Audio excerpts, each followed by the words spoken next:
বাতৰি পঢ়িছো যদুমণি শইকীয়াই। এতিয়া প্ৰধান বাতৰিসমূহ। লোকসভা নিৰ্বাচনৰ ষষ্ঠ পৰ্যায়ত কালি 6খন ৰাজ্য আৰু 2টা কেন্দ্ৰীয় শাসিত অঞ্চলৰ 58টা সমষ্টিত 61.75% ভোটদাতাই গণতান্ত্ৰিক অধিকাৰ সাব্যস্ত কৰে। চলচ্চিত্ৰ নিৰ্মাতা পায়ল কাপাডিয়াই কা চলচ্চিত্ৰ মহোৎসৱত গ্ৰা প্ৰি বঁটা অৰ্জন কৰি এই বঁটা লাভ কৰা দেশৰ প্ৰথমগৰাকী কথাছবি নিৰ্মাতা ৰূপে ইতিহাস ৰচনা কৰিছে। গুজৰাটৰ ৰাজকোটত কালি হোৱা অগ্নিকাণ্ডত 9টি শিশুসহ 26 জন লোকে প্ৰাণ হেৰুৱাইছে।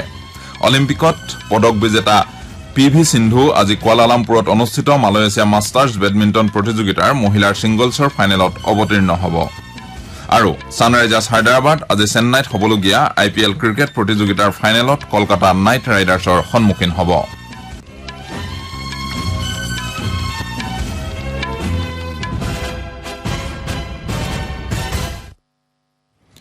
এতিয়া শুনক বিতং বাতৰি। লোকসভা নিৰ্বাচনৰ ষষ্ঠ পৰ্যায়ত কালি 6খন ৰাজ্য আৰু 2টা কেন্দ্ৰীয় শাসিত অঞ্চলৰ 58টা সমষ্টিত 61.75% ভোটদাতাই গণতান্ত্ৰিক অধিকাৰ সাব্যস্ত কৰে। এই পৰ্যায়ত উত্তৰ প্ৰদেশৰ 14টা, হাৰিয়ানাৰ 10টা, বিহাৰৰ 8টা, পশ্চিমবংগৰ 8টা, দিল্লীৰ 7টা, উৰিষ্যাৰ 6টা, ঝাৰখণ্ডৰ 4টা আৰু জম্মু কাশ্মীৰৰ এটা সমষ্টি সামৰি লোৱা হয়। ইয়াৰে ভিতৰত বিহাৰত 55.24, ঝাৰখণ্ডত প্ৰায় 64, দিল্লীত প্ৰায় 58, উৰিষ্যাত 70.99, উত্তৰ প্ৰদেশত 54.03, পশ্চিমবংগত 80.06, হাৰিয়ানাত 62.09 আৰু জম্মু কাশ্মীৰত 54.46% ভোটদান হয়।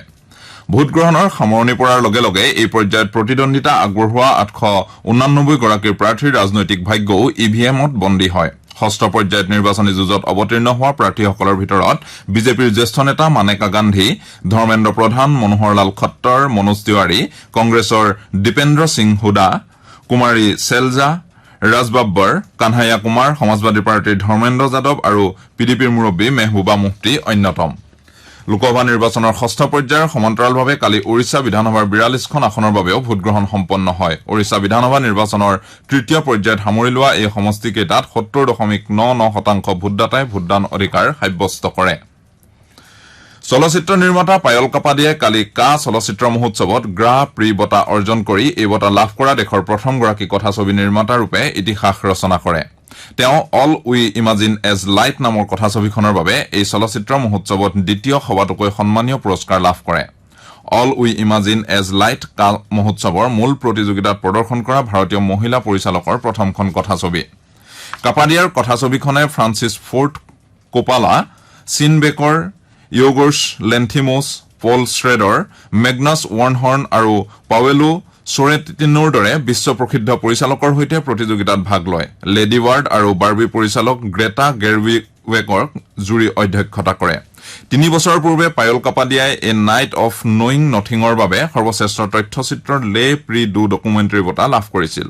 অল উই ইমাজিন এজ লাইট কাপাডিয়াৰ প্ৰথম চলচ্চিত্ৰ। ভাৰত ফ্ৰান্সৰ যৌথ প্ৰযোজনাত নিৰ্মাণ কৰা এই চলচ্চিত্ৰখনত বিচ্ছেদিত স্বামীৰ পৰা লাভ কৰা অনাকাংক্ষিত উপহাৰে জীৱন ব্যাহত কৰা প্ৰভা নামৰ এগৰাকী নাৰ্ছৰ কাহিনী উপস্থাপন কৰা হৈছে। গুজৰাটৰ ৰাজকোট চহৰৰ নানা মাভা পথত অৱস্থিত TRP গেম জোনত কালি সন্ধিয়া সংঘটিত ভয়ংকৰ অগ্নিকাণ্ডত 26 জন লোকে প্ৰাণ হেৰুৱাইছে। মৃত্যু হোৱা লোকসকলৰ ভিতৰত 9টি শিশুও আছে। অগ্নিকাণ্ড সংঘটিত হোৱাৰ লগে লগে ঘটনাস্থলীত অগ্নি নিৰ্বাপক বাহিনীৰ দল উপস্থিত হৈ জুই নিৰ্বাপনৰ চেষ্টা চলায়। জানিব পৰা মতে TRP গেম জোন হৈছে গুজৰাটৰ সৌৰাষ্ট্ৰ অঞ্চলৰ আটাইতকৈ ডাঙৰ গেম জোন। এই অগ্নিকাণ্ড ঘটনাৰ তদন্তৰ বাবে এটা বিশেষ তদন্তকাৰী দল গঠন কৰা হৈছে। ৰাজকোটৰ আৰক্ষী আয়ুক্ত ৰাজু ভাৰ্গৱে জনোৱা মতে এই ঘটনাৰ পিছতে ৰাজকোটৰ বাকী সকলো গেম জোন বন্ধ কৰিবলৈ নিৰ্দেশ দিয়া হৈছে। মৃতদেহবোৰৰ অধিকাংশই চিনিব নোৱাৰাকৈ জ্বলি যোৱাৰ বাবে চিনাক্তকৰণৰ বাবে DNA পৰীক্ষাৰ সহায় লোৱা হ'ব। আৰক্ষী বিষয়াগৰাকীয়ে লগতে কয় যে এই সন্দৰ্ভত ইতিমধ্যে লাভ কৰা সকলো অভিযোগ পঞ্জীয়ন কৰা হ'ব আৰু দোষীৰ বিৰুদ্ধে কঠোৰ ব্যৱস্থা গ্ৰহণ কৰা হ'ব। গুজৰাটৰ মুখ্যমন্ত্ৰী ভূপেন্দ্ৰ পেটেলে ভুক্তভোগী পৰিয়াললৈ 4 লাখ টকাৰ সাহায্যৰ কথা ঘোষণা কৰিছে। আহতসকলক 50,000 টকাকৈ এককালীন সাহায্য প্ৰদান কৰা হ'ব। ৰাষ্ট্ৰপতি দ্ৰৌপদী মুৰ্মুৱে অগ্নিকাণ্ডত নিহত লোকসকলৰ পৰিয়ালবৰ্গলৈ গভীৰ সমবেদনা জ্ঞাপন কৰাৰ লগতে আহতসকলৰ আশু আৰোগ্য কামনা কৰে। প্ৰধানমন্ত্ৰী নৰেন্দ্ৰ মোদীয়ে টেলিফোনযোগে মুখ্যমন্ত্ৰী ভূপেন্দ্ৰ পেটেলৰ পৰা ঘটনাৰ সবিশেষ বুজ লোৱাৰ লগতে অগ্নিকাণ্ডত নিহত লোকসকলৰ প্ৰতি গভীৰ শোক প্ৰকাশ কৰে। আহতসকলৰ আশু আৰোগ্য কামনা কৰে। প্ৰধানমন্ত্ৰীয়ে দুৰ্ঘটনাটোৰ সম্পূৰ্ণ তদন্ত কৰি দোষীৰ বিৰুদ্ধে কঠোৰ ব্যৱস্থা গ্ৰহণ কৰিবলৈও নিৰ্দেশ দিয়ে। কংগ্ৰেছ নেতা ৰাহুল গান্ধীয়েও দুৰ্ঘটনাত নিহত লোকসকলৰ প্ৰতি গভীৰ শোক প্ৰকাশ কৰিছে তেওঁ সকলো শোকসন্তপ্ত পৰিয়াললৈ সমবেদনা জ্ঞাপন কৰে আপোনালোকে বাতৰি শুনিছে আকাশবাণীৰ পৰা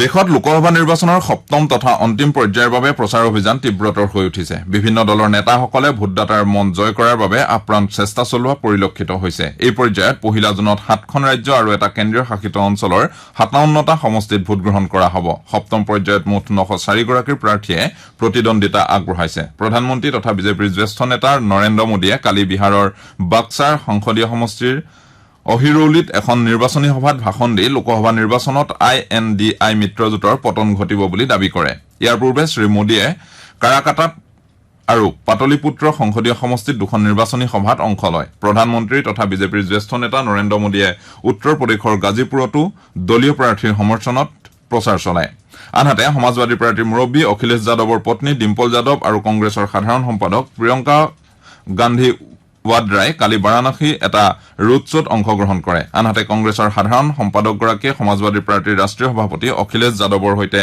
গোৰখপুৰত এখন নিৰ্বাচনী সভাতো ভাগ লয় প্ৰিয়ংকা গান্ধী ৱাদ্ৰাই তেওঁৰ ভাষণত কয় যে NDA চৰকাৰৰ ভুল নীতিৰ বাবেই দেশত মুদ্ৰাস্ফীতি আৰু কৰ্মসংস্থাপনহীনতা বৃদ্ধি পাইছে আৰু জনসাধাৰণ বিভিন্ন সমস্যাৰ সন্মুখীন হৈছে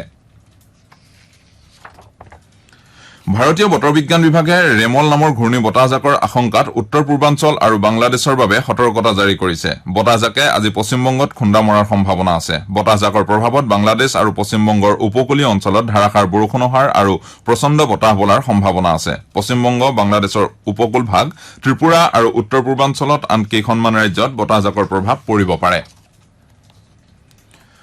অলিম্পিক পদক বিজেতা PV সিন্ধু আজি কুয়ালালামপুৰত অনুষ্ঠিত মালয়েছিয়া মাষ্টাৰ্ছ বেডমিণ্টন প্ৰতিযোগিতাৰ মহিলাৰ ছিংগলছৰ ফাইনেলত চীনৰ জি ই ৱাঙৰ বিৰুদ্ধে অৱতীৰ্ণ হ'ব আগশাৰীৰ ভাৰতীয় বেডমিণ্টন খেলুৱৈগৰাকীয়ে কালি ছেমি ফাইনেলত থাইলেণ্ডৰ বুছানন আংবামৰাংফানক 13-21 21-16 21-12 গেমত পৰাস্ত কৰে আনহাতে ৱাঙে নিজৰ দেশৰে মেন ঝাঙক 21-9 21-11 পোনপটীয়া গেমত পৰাস্ত কৰি ফাইনেলত স্থান নিশ্চিত কৰে সানৰাইজাৰ্ছ হায়দৰাবাদ আজি চেন্নাই MA চিদাম্বৰম ষ্টেডিয়ামত হ'বলগীয়া IPL ক্ৰিকেট প্ৰতিযোগিতাৰ ফাইনেলত কলকাতা নাইট ৰাইডাৰ্ছৰ বিৰুদ্ধে অৱতীৰ্ণ হ'ব খেলখন সন্ধিয়া 7:30 বজাত আৰম্ভ হ'ব সানৰাইজাৰ্ছ হায়দৰাবাদে প্ৰতিযোগিতাৰ দ্বিতীয়খন কোৱালিফায়াৰত ৰাজস্থান ৰয়েলছক 36 ৰানত পৰাস্ত কৰি ফাইনেলত প্ৰৱেশ কৰাৰ বিপৰীতে কলকাতা নাইট ৰাইডাৰ্ছে প্ৰথমখন কোৱালিফায়াৰ খেলত সানৰাইজাৰ্ছ হায়দৰাবাদক পৰাভূত কৰি ফাইনেলত স্থান নিশ্চিত কৰিছে